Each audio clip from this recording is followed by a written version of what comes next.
আসসালামু আলাইকুম। গত পর্বে আমরা দেখেছিলাম কিভাবে কমান্ড লাইনের মাধ্যমে একটি প্রজেক্ট তৈরি করা যায় এবং প্রজেক্টটিকে কিভাবে ইনপুট করে রান করা যায়। এই পর্বে আমরা দেখব কিভাবে স্প্রিং এমবিসি কনফিগারেশন করা যায়। স্প্রিং এমবিসি কনফিগারেশন করার জন্য আমরা প্রথমে যে কাজটা করব, আমরা এখানে একটি ফাইল তৈরি করে রেখেছি স্প্রিং কনফিগারেশনের জন্য। স্প্রিং কনফিগারেশনের জন্য আমাদের তিনটি স্টেপ ফলো করতে হবে। তার মধ্যে একটা হচ্ছে পম এক্সএমএল, আর একটা হচ্ছে spring data JPA, servlet XML, web XML. তো এ পর্বে আমরা যে জিনিসটা নিয়ে আলোচনা করব সেটা হচ্ছে পম এক্সএমএল।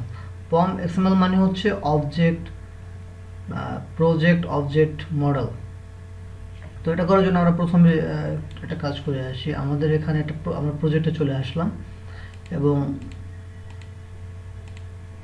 প্রজেক্টে এসে আমরা যে জায়গাটা আমাদের প্রজেক্ট আছে আমরা ওই প্রজেক্টে যাব। ওখানে গিয়ে আমরা আমাদের লোকেশনে যাই, রিসোর্স লোকেশন, এখানে গেলাম।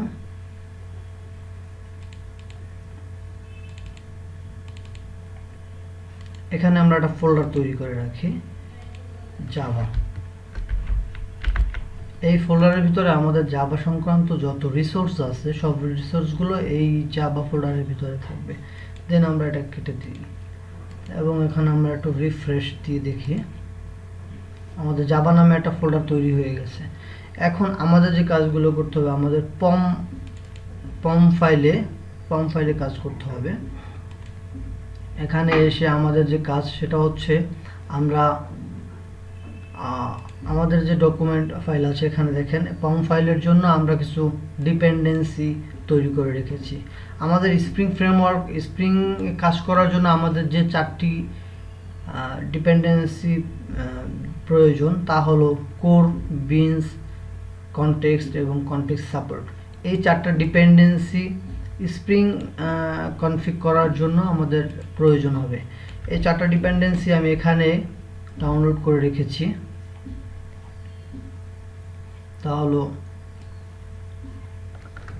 এই হলো চারটা ডিপেন্ডেন্সি। আমরা এই ডিপেন্ডেন্সিগুলো আমরা চাইলে গুগল সার্চ করেও আমরা চাইলে ডিপেন্ডেন্সিগুলো নিয়ে নিতাম। যেহেতু আমি একটা ভিডিও করছি সেজন্য আমি ডিপেন্ডেন্সিগুলো আমি আগে থেকেই আমার একটা ফাইলে রেখে দিয়েছিলাম। জাস্ট আপনারা লিখে সার্চ করবেন স্প্রিং কোর ডিপেন্ডেন্সি, তাহলে এটা চলে আসবে। তো আমরা যে কাজটা করলাম স্প্রিং কনফিগ করার জন্য আমাদের চারটা ডিপেন্ডেন্সি দরকার হয়েছে এবং এই চারটা ডিপেন্ডেন্সি অনলি স্প্রিং প্রজেক্টে স্প্রিং কনফিগ করার জন্য চারটা ডিপেন্ডেন্সি দরকার। দেন আমাদের এই প্রজেক্টটা মূলত কিসের প্রজেক্ট হবে? এটা একটা এমবিসি প্রজেক্ট হবে। সেজন্য আমরা আরেকটা ডিপেন্ডেন্সি নিয়ে নিলাম যে ওয়েব এমবিসি, কারণ আমরা যে কাজগুলো করব ওয়েব এমবিসিতে কাজ করব, সেটার জন্য আমরা এই প্রজেক্টটা নিয়ে নিলাম।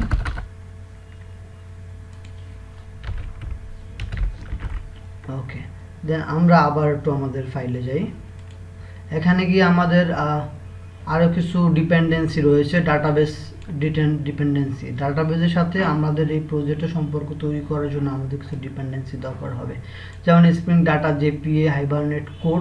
এই হাইবারনেট কোরকে আবার সাপোর্ট করার জন্য আমাদের আরও দুইটা ডিপেন্ডেন্সির প্রয়োজন হবে, হাইবারনেট এবং hibernate entity manager, hibernate validator এবং মাইএসকিউএল কানেক্টর জাভা। এই পাঁচটা ডিপেন্ডেন্সি আমাদের ডাটাবেস কানেকশনের জন্য প্রয়োজন হবে। সেজন্য আমরা স্প্রিং ডাটাবেস ডিপেন্ডেন্সি, এই ডিপেন্ডেন্সিগুলোকে আমি এখানে রেখেছি। এই ডিপেন্ডেন্সিগুলোকে আমি এখান থেকে কপি করে নিয়ে নিতে পারি এবং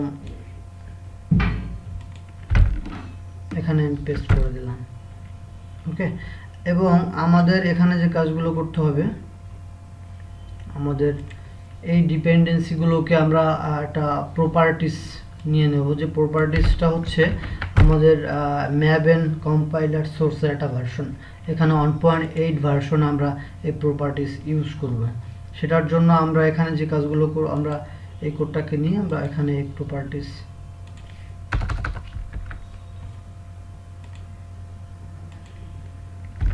এখানে দিয়ে দিলাম।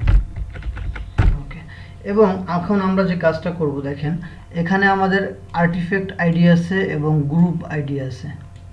গ্রুপ আইডিটা হচ্ছে, আর্টিফ্যাক্ট আইডি হচ্ছে আমাদের যে প্রজেক্ট নেম, আমরা যে প্রজেক্টটা তৈরি করেছি প্রজেক্ট নেম, এবং গ্রুপ আইডি হচ্ছে আমাদের যে প্রজেক্টের প্যাকেজগুলো থাকবে, আমরা ইন্ডিভিজুয়ালি যে প্যাকেজগুলো তৈরি করব সেই প্যাকেজগুলোর প্যাকেজ নেম থাকবে। ঠিক আছে, এটার জন্য আমরা যেখানে যে কাজটা করতে পারি, আমরা জাভা ভিতরে ঢুকে আমরা প্যাকেজ তৈরি করে নিতে পারি। প্যাকেজ ডট কন্ট্রোলার ওকে, আমরা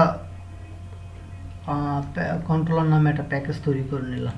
ঠিক আছে, আমরা এই পর্যন্ত যে কাজগুলো করলাম, আমাদের স্প্রিং কনফিগারেশনের জন্য আমরা একটা পম ফাইল তৈরি করলাম, যে পম ফাইলের মধ্যে আমাদের যে ডিপেন্ডেন্সিগুলো দরকার সেই ডিপেন্ডেন্সিগুলো আমরা এখানে দিয়ে দিয়েছি।